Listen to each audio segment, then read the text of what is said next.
East Bengal শিবিরে ঘোর সমস্যার সৃষ্টি হচ্ছে। সেখানে প্লেয়ার সাসপেনশন থেকে শুরু করে প্লেয়ারদের বিভিন্ন রকম চোট আঘাত সমস্যায় কিন্তু ক্লাবকে একদম পুরো জর্জরিত করে রেখেছে। আমরা জানি ইস্ট বেঙ্গল শিবিরের অ্যাটাকের চালক মিগুয়েল ফিগুয়েরা 2 ম্যাচের জন্য অলরেডি ব্যান হয়ে গেছে। নওরেম মাহেশ সিং সে তো পুরো সিজন থেকেই আউট হয়ে গেছে একটা চোটের জন্য। পাশাপাশি এটাও শোনা যাচ্ছে মোহাম্মদ রাশিদের কিন্তু একটা মাইনার চোট রয়েছে। আগামীকালের ম্যাচে মোহাম্মদ রাশিদ অ্যাভেলেবেল থাকবে কিনা এটা কিন্তু সব থেকে বড় প্রশ্নচিহ্ন দিয়ে যাচ্ছে। আপাত দৃষ্টিতে দেখতে গেলে ইস্ট বেঙ্গলের কাছে কিন্তু অ্যাডভান্টেজ প্রচুর পরিমাণে রয়েছে। ইস্ট বেঙ্গল বাদবাকি টিমদের তুলনায় অনেক কম ম্যাচ খেলেছে, পয়েন্টসও যথেষ্ট ভালো রয়েছে, আর পয়েন্টস টেবিলে কিন্তু যথেষ্ট ভালো পজিশনে রয়েছেও। কিন্তু এইরকম বিভিন্ন রকম বাধা বিপত্তি কোথাও ইস্ট বেঙ্গল আর চ্যাম্পিয়নশিপের মাঝখানে কোথাও পথের কাটা হয়ে কিন্তু দাঁড়াচ্ছে। সো ইস্ট বেঙ্গলের একটা গুরুত্বপূর্ণ ম্যাচ কিন্তু হতে যাচ্ছে আগামীকাল ওড়িশা এফসির এগেনস্টে, যেটা কলকাতাতে খেলা হবে না। আমরা জানি যে 29 তারিখ আমাদের ভোট, তো পুলিশের ব্যবস্থা প্রপার না পাওয়ার জন্য কিন্তু ম্যাচটা কলকাতা থেকে কিন্তু মেবি ওড়িশাতে শিফট করা হয়েছে। সো এই ভিডিওতে সেই ম্যাচটা নিয়ে তো কথা বলবো যে এত কিছু নেগেটিভিটির পরে কোচ অস্কার বুজন তার প্লেইং 11 এবং গেম প্ল্যান কিভাবে সাজায়, তার পাশাপাশি ম্যাচ নিয়ে তো বিভিন্ন রকম কথা বলবো। তাহলে চলো ভিডিওটা শুরু করি। প্রি ম্যাচ প্রেস কনফারেন্সে যখন কোচ আর অ্যান্টন সোইবার্গ মুখোমুখি হয় তখন কিন্তু কোচকে অনেক প্রশ্ন করা হয়, প্লাস অ্যান্টন সোইবার্গকে। সেখানে আমরা জানতে পারি কিন্তু মোহাম্মদ রাশিদের কথা, যে তার কিন্তু একটা মাইনার চোট রয়েছে, খুব তাড়াতাড়ি কিন্তু চেষ্টা চলছে তার রিকভারির। এবার নেক্সট ম্যাচে অ্যাভেলেবেল থাকবে কিনা সেটা কিন্তু কোচ নিজেও পর্যন্ত জানে না, বা হয়তো বলতে চায়নি। তার কারণ ওড়িশার ম্যাচটা কিন্তু খুব একটা ডিফিকাল্ট হবে না ইস্ট বেঙ্গলের জন্য, রাদার দেন মুম্বাই সিটি এফসির এগেনস্টে যে ম্যাচটা রয়েছে 5 তারিখ, সেটা কিন্তু মোস্ট ইম্পর্টেন্ট ম্যাচ হবে ইস্ট বেঙ্গলের জন্য। তো সেইখানে সেই ম্যাচটা যদি মোহাম্মদ রাশিদ অ্যাভেলেবেল থাকে তাহলে কিন্তু ইস্ট বেঙ্গলের জন্য কিন্তু অনেক ভালো হতে পারে। তারপরে আমরা তো জানি যে মিগুয়েল 2 ম্যাচের জন্য ব্যান, মানে মুম্বাই সিটি এফসির ম্যাচেও কিন্তু মিগুয়েল থাকবে না। তাহলে এইখানে অস্কার বুজন কিভাবে তার প্লেইং 11 সাজায়, চলো আগে সেটা দেখে নিই। আমরা দেখেছিলাম আগের ম্যাচে কোচ কিন্তু 3-5-2 এই ফরমেশনে কিন্তু গেছিল। সেখানে 3 ব্যাক সিস্টেমে কিন্তু দেখেছিলাম আনোয়ার আলী, কেভিন সিবিলে আর জিকসন সিংকে কিন্তু আমরা দেখেছিলাম। তো মোস্ট প্রবাবলি এই ম্যাচেও কিন্তু সেরকমই থাকতে চলেছে, শুধু কিছু প্লেয়ার কিন্তু এখানে চেঞ্জেস হবে। মিডফিল্ডে যদি দেখি, একদম ডান দিক থেকে বিপিন, একদম বাঁ দিক থেকে কিন্তু পিপি বিষ্ণু। তার পাশাপাশি মাঝ মাঠে কিন্তু আমরা দেখতে পারি সৌভিক চক্রবর্তীকে মোহাম্মদ রাশিদের জায়গায়, সাউল ক্রেসপো আর কোথাও এডমুন্ড, এইরকম ভাবে কিন্তু সাজাতে পারে অস্কার বুজন তার মিডফিল্ডটা। আর অ্যাটাকিং এ কোথাও ইউসুফ এজেজারি আর হচ্ছে অ্যান্টন সোইবার্গ, কিছুটা এরকমই কিন্তু প্লেইং 11 সাজাতে পারে। এখানেও বিভিন্ন রকম কাটাছেড়া কিন্তু কোচ করতে পারে, প্লাস ফরমেশনেও কিন্তু বিভিন্ন রকম চেঞ্জেস আনতে পারে। কিন্তু মোস্ট প্রবাবলি যেটা দেখা যাচ্ছে এটাই কিন্তু হবে।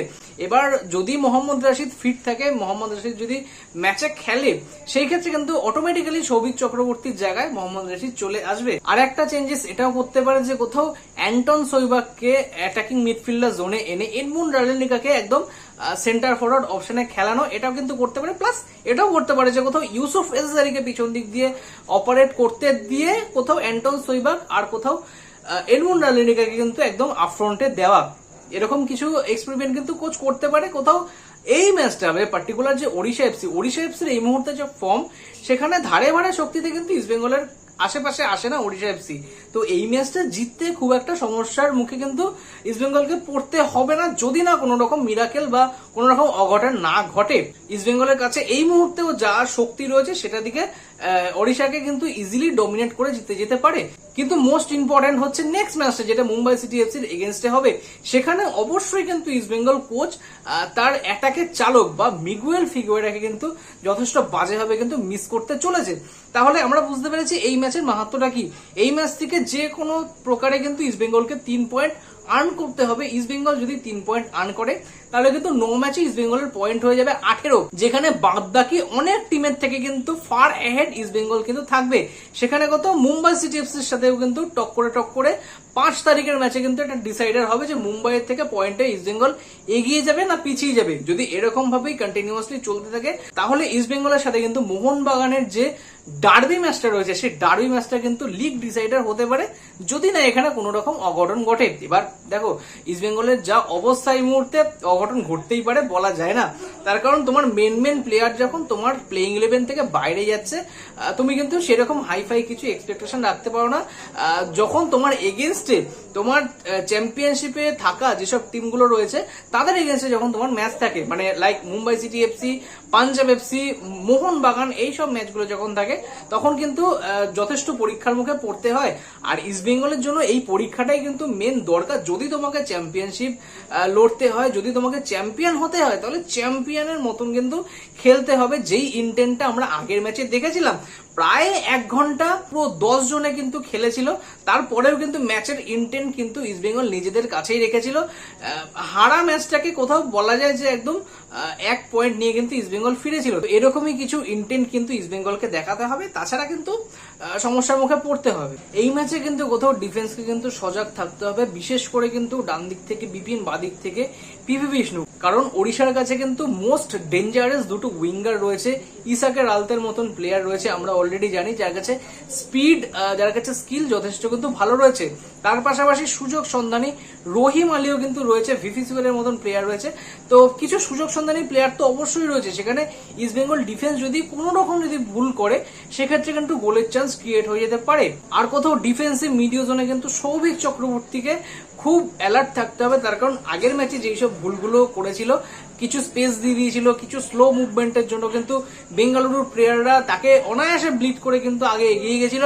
সেই ভুলগুলো যদি এই ম্যাচে হয়, বিশেষ করে ওড়িশার ম্যাচে যদি হয়, তাহলে কিন্তু ম্যাচের ইন্টেন্ট যে কোনো সময় ইস্ট বেঙ্গল হারিয়ে যেতে পারে। আর একবার যদি ম্যাচ থেকে ইন্টেন্ট হারিয়ে যায়, তাহলে কিন্তু সেই ইন্টেন্ট ফিরে আসতে কিন্তু অনেকটা সময় লেগে যাবে। সো দেখা যাক এখানে অস্কার ব্রুজন কি রকম গেম প্ল্যান নিয়ে আসে। এডমুনকে কোথাও মিগুয়েলের জায়গায় খেলিয়ে অপারেট করিয়ে অ্যাটাক তৈরি করা, নাকি কোথাও অ্যান্টন সইবার্গকে মিগুয়েলের জায়গায় দিয়ে সামনের অ্যাটাককে যথেষ্ট লেথেল তৈরি করা, এবার সেটা অস্কার ব্রুজনই জানে। আর কোথাও আমাদের অস্কার ব্রুজনের উপর ভরসাটা রাখা উচিত। সো ব্যাস, আর কিছু বলার নেই। এবার যা কথা হবে সেটা ম্যাচের পরে কিন্তু আমরা পোস্ট ম্যাচ স্টকের ভিডিও নিয়ে অবশ্যই আসবো। সো ভিডিওটা এতটা দেখে থাকলে প্লিজ একটুখানি লাইক করে দিও, চ্যানেলে প্রথমবার এসে থাকলে চ্যানেলটাকে একটুখানি সাবস্ক্রাইব করে দিও। ততক্ষণের জন্য শুভরাত্রি, দেখা হবে নেক্সট ভিডিওতে। Till then subscribe the channel and tata.